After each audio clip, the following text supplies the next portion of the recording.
modalidad virtual. Una nueva intervención se le ha cedido el uso de la palabra al asambleísta Marcela Holguín.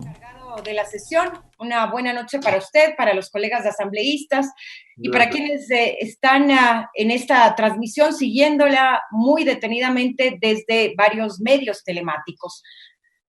Quiero, en primer lugar, compartir los resultados de una encuesta que me la hicieron llegar hace menos de una hora y que seguramente y probablemente muchos de ustedes también la conocen a través de las redes sociales y que tiene que ver con una pregunta que se ha hecho a varios de los ciudadanos a nivel nacional en este mes de julio. Y la pregunta que se les hace a los ciudadanos es: ¿cuál ha sido la peor parte de esta pandemia y lo peor que les ha pasado durante la crisis de salud que se ha vivido a propósito del COVID-19? La respuesta de los ecuatorianos ante esta pregunta es que más del 72% de la población encuestada asegura que sus ingresos se vieron disminuidos. Y resulta que entre este 72% están aquellas personas que aseguran que lo peor que les ocurrió durante la pandemia es que han perdido sus plazas de empleo. En este contexto, señor presidente y colegas asambleístas, quiero comentarles que en esta mal llamada ley humanitaria es perjudicial absolutamente para los trabajadores. No ayuda a quienes pasan hambre, no garantiza el acceso a la salud de la población ecuatoriana y no protege el empleo de los ecuatorianos. Por el contrario, facilita los despidos, rebaja los sueldos de la gente, vulnera los derechos de las personas trabajadoras del país y si esto fuera poco, pretenden también que permitan tener liquidaciones de miseria para la gente y para los trabajadores. Yo estoy de acuerdo con aquello señalado en la última parte de la intervención por la asambleísta Paisley, en el sentido de que sí, nosotros, los votos de la Revolución Ciudadana, tampoco estuvieron presentes para aprobar esta mal llamada ley humanitaria, porque efectivamente no solucionaban los problemas del país, no solucionaban aquellos problemas que tenían los ecuatorianos y que tenía que ver con el tema de asegurar la alimentación, asegurar la salud de los ecuatorianos y asegurar las plazas de empleo. Pero frente a este veto nefasto del Ejecutivo, no nos queda otra que ratificarnos en aquellos artículos propuestos por la Comisión de Desarrollo Económico, más allá de que lo ideal habría sido sacar de manera individual la votación del artículo 169, numeral 6.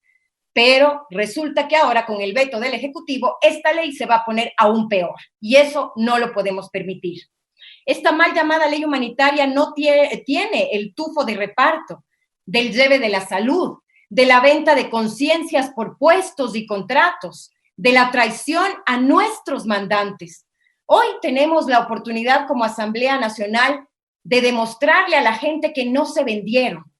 Hoy defenderemos y deben defender también ustedes la votación de la disposición interpretativa del artículo 169, numeral 6, para que podamos de esta manera, porque no nos queda otra, ratificarnos en el texto original, porque el veto del Ejecutivo, insisto, es aún peor. Y lo único bueno que tiene esta ley es precisamente la interpretación del artículo 169, entre otros temas como el artículo 5, por ejemplo, y el artículo 13, que están en el bloque de las ratificaciones. Por lo menos 17,000 trabajadores han sido desvinculados, eso ya lo dijo también la asambleísta alemán, han sido desvinculados por la mala aplicación del artículo 169, numeral 6, algo que, como ya lo dijo Mónica Alemán, fue dicho por el propio ministro de Trabajo en mi comisión, la Comisión de Relaciones Laborales. En muchos casos, los malos empresarios, porque también los hay, han utilizado este artículo para pagar liquidaciones de miseria y deshacerse de sus trabajadores que han estado por varios años en la empresa. Y un ejemplo muy claro y concreto de aquello que ha pasado y de cómo se han vulnerado los derechos de estos 17,000 trabajadores despedidos. Por ejemplo, un empleado que ha estado durante 13 años sirviendo con lealtad y esfuerzo a una empresa, en lugar de recibir por concepto de liquidación, en este caso, lo que le correspondía por ley al estar, por ejemplo, trabajando 13 años en una empresa, en lugar de recibir estos $17,000 aproximadamente que le correspondería, si es que fuera por despido intempestivo, esta persona, tras la aplicación del artículo 169, numeral 6, recibe $700. Eso es lo que está en juego, colegas asambleístas.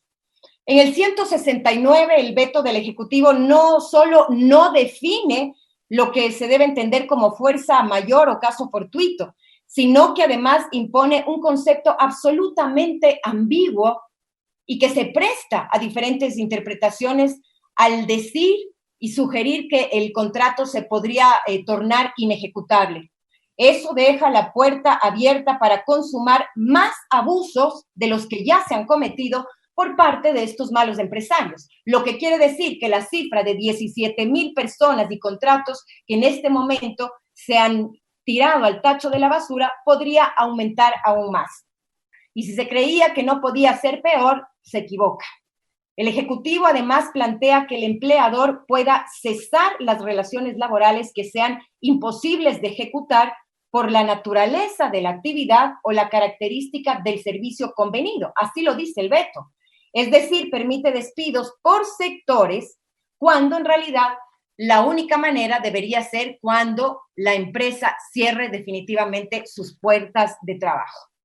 Debemos propiciar, colegas asambleístas, políticas en beneficio de los ecuatorianos, porque esa es la labor que tenemos como asambleístas, que garanticen un trabajo estable, que garanticen un trabajo justo, que garanticen a los trabajadores de nuestro país unas condiciones laborables dignas y que permitan al pueblo humilde alcanzar un mayor bienestar individual y social bajo condiciones de igualdad, bajo condiciones de seguridad y, por supuesto, de dignidad. Esta ley, lejos de llamarse humanitaria, será recordada por todos los ecuatorianos como la ley del lleve a la salud, como la ley que facilitó los despidos en el país, la que se habría fundado en base al enriquecimiento, lamentablemente debo decirlo, de unos pocos por el dolor de miles de personas en este país que están sufriendo a propósito de la pandemia que vivimos. Colegas asambleístas, está en nuestras manos hacer ahora, esta noche, lo correcto y evitar más vulneraciones de los derechos, mayor desempleo, mayor pobreza e inequidad en nuestro país. Hoy los ecuatorianos sabrán, así les pese escuchar esto a varios asambleístas, quién es quién. ¿Por qué razón? Porque vamos precisamente a ratificarnos en frente del pueblo ecuatoriano, quienes estamos a favor de que no se vulneren más los derechos de los ecuatorianos y quienes prefieren seguir cogobernando con un régimen que lo único que ha hecho es profundizar las brechas de desigualdad y gobernar para un pequeño grupo de privilegiados en el país. Yo debo ser clara y enfática y señalar, conmigo no contarán con mi voto para profundizar la vulneración de los derechos de los trabajadores. Gracias, presidente. La intervención del asambleísta por Pichincha, Marcela Holguín, dijo que esta ley no soluciona los problemas del país. Sin embargo, frente al veto, no queda más que ratificarse en los textos que aprobó la legislatura, manifestó la parlamentaria. En este sentido, recalcó que es necesario defender la interpretación que se realizó al artículo 169, numeral 6 del Código de Trabajo. Vamos con una nueva intervención, según ha anunciado el presidente encargado de este